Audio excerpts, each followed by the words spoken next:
విమాన ప్రమాదానికి సంబంధించినటువంటి అంశాలు, అట్లాగే అసలు ఇప్పుడు పిశాచగణ ముహూర్త సమయం, ఈ టైంలో చాలా పరిణామాలు చోటు చేసుకుంటే విమానాల ప్రమాదాల దగ్గర నుంచి యుద్ధాల దాకా అని మొన్న మన దాంట్లోనే ఏదైతే రాఘవేంద్ర అక్కినేని గారు చెప్పినటువంటిది చూసాం. ఏదైతే వీడియోస్ లాస్ట్ మంత్లో వచ్చినటువంటిది, అలాగే మరికొంతమంది నిపుణులు కూడా చూసాం. అది వాళ్ళకి సంబంధించినటువంటి రీసెర్చ్ సిస్టమ్.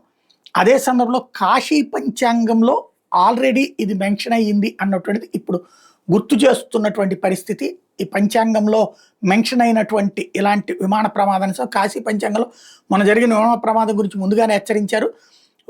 వాయుయానమునకు సంబంధించిన ఒక దుర్ఘటన ముందుగానే సూచించారు. 28 మే నుంచి 19 జూన్ పంచాంగ పేజీలో ఉంది.